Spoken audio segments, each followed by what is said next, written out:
something inside of me that made me feel like there was more to just clocking in on a job that you're miserable about being on. I was making great money, but it just wasn't fulfilling for me, and it just wasn't something that I was passionate about. But with all of that, stepping into the entrepreneurial realm, it was very scary for me. And the topic Charmaine gave me to cover, which was fear, failure, and faith, that has been my journey for the past 8 years. So I'm just going to talk a little bit about the things that I had to overcome, especially with fear being the first thing. How many of you guys are fearful of walking into the entrepreneurial realm? Okay, it's just about the whole room. But that is actually normal. It's normal to be fearful of walking into the unknown, because with being an entrepreneur, you just never know what to expect. And some of the things that kind of had me fearful was my family. My family was like, Kirsten, what is wrong with you? You're leaving this job making $16 an hour. You have good benefits to go out and be a club promoter. You're crazy. So I was like, no, I'm not crazy. I just feel like this is exactly what I want to do, and this is what I'm going to do. So if you're aspiring to be an entrepreneur, I need you guys to get this in your head right now. Your family will be the last group of people to support what you do. They will be the absolute last. Now, if you do have family supporting, that's a blessing. That's amazing. But your family will be the last group of people to support what you do. And that is something that I definitely had to get over, because it's kind of scary when you're so used to having your family always around you, always supporting you. And then when you step into something that you really want to do, you'll find yourself trying to find new friends. So that is the first thing with fear, is actually getting over the fact that family will not support. And also, just remember that in business, like Charmaine said earlier, family is not there to support your business. Family is family. My family know me as Kiki from Geneva, Georgia. They don't know me as Kirsten on Hot 100 or Kirsten, the owner of D30 Marketing, because sometimes your family cannot receive you from that level. They just know you as the person that you grew up with, that they grew up with. So they're not going to support. But when they do begin to support, don't tell them how to support you. I see a lot of people on social media saying, my family don't support. They don't buy nothing out my boutique. Maybe they don't need your clothes. Maybe they don't like your clothes. Maybe they don't eat your cupcakes. Come on. So maybe if they just share a post on social media, maybe if they tell somebody in the grocery store about your business, that's support. So when they do begin to support, don't run them away because they're not supporting the way you feel that they should. And not just family, people in general. If you feel like you have friends that don't support, don't get in the habit of telling people how they should support your business. The next thing I had to overcome with fear is scared that the money would not sustain my kids and I.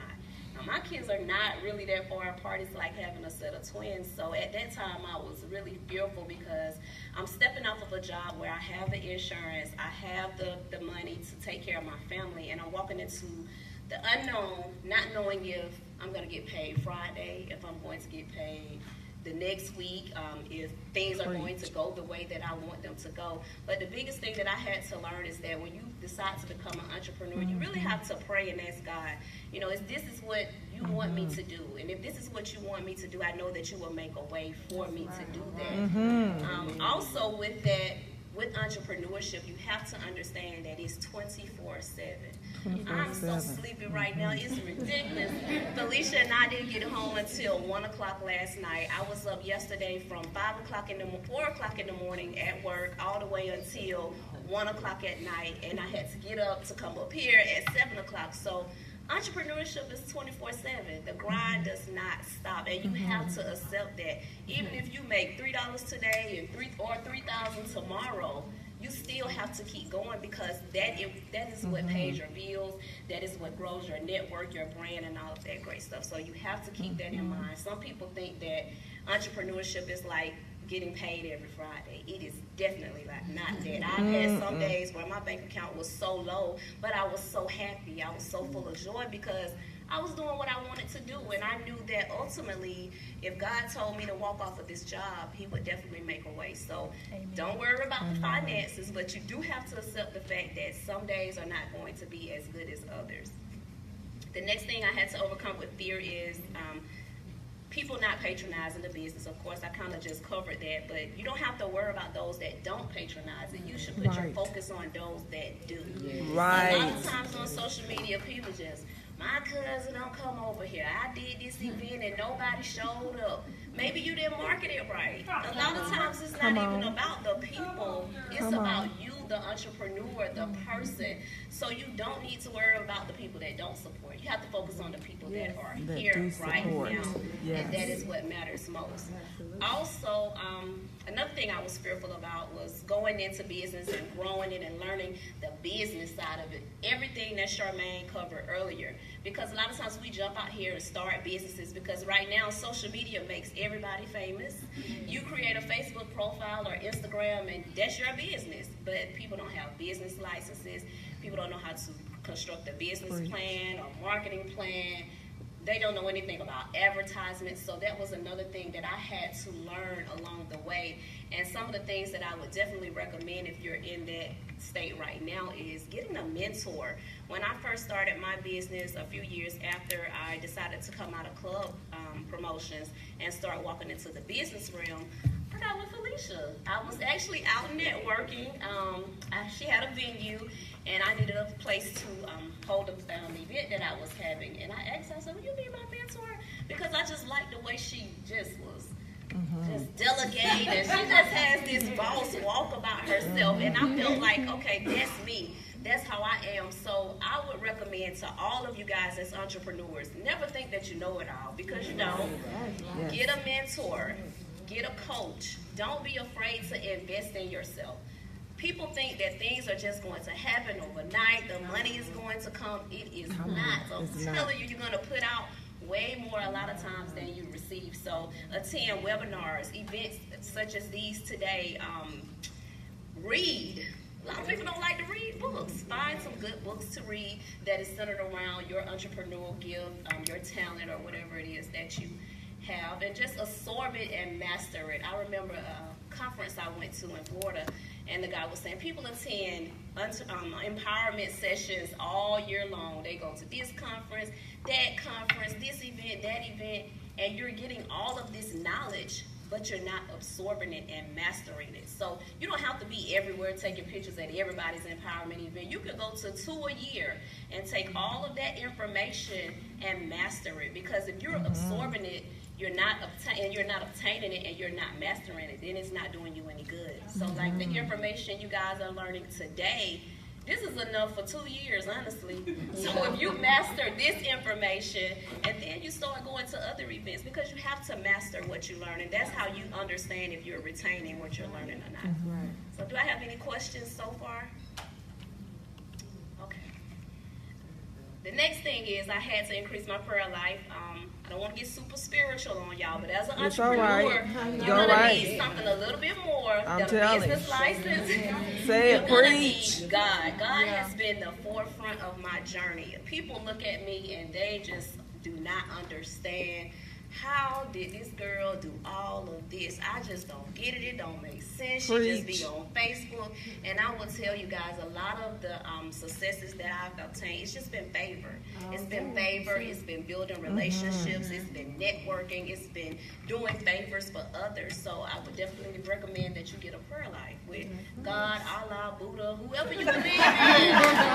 Somebody. It has to be somebody that you feel can hold you accountable for your journey, because it's going to be days where your friends are not going to be there.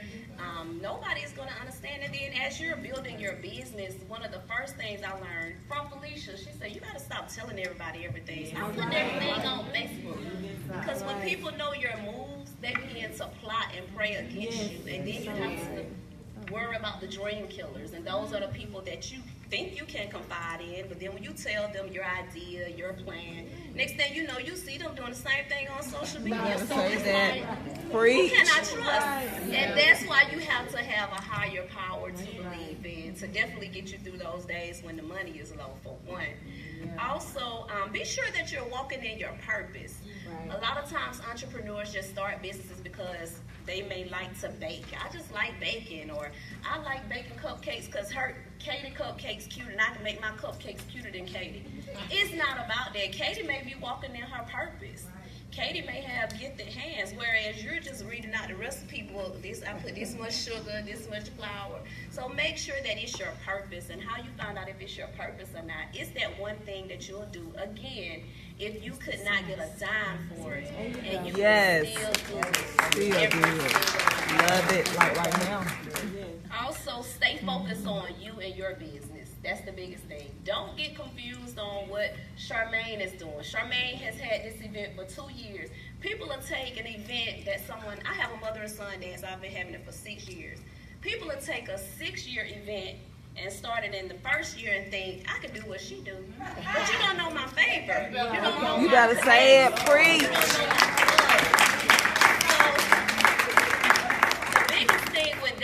You have to focus on you, because I'm telling y'all, social media and just off social media is smoke and mirrors. You don't know how many streams of income people have to support these businesses. What they're promoting and marketing, their money may not even be coming from that. So that's why it's so important for you to stay focused on you, what it is that you want to do, and how you want to do it, because God is going to move you how he wants to move you anyway. Also, dismiss the dream killers. Those who don't want, a lot of times dream killers, they're just afraid that you're going to succeed above them. Right. People want to see you do good, but never better than them. That's right. And it is real. I've been in business for 8 years, and I still go through these same things with grown people. I'm 37 years old, and I still see 40, 45, 50, 60, 18, 20. It doesn't stop. Everybody is out. Somebody's always out there prowling to see, okay, let me see how I can attack her today. Or let me see what I can copy tomorrow. So always beware of the dream killers, because they will definitely be the ones that will always, make you rethink. Am I supposed to be doing this? Maybe I'm not good enough. So y'all have to dismiss those.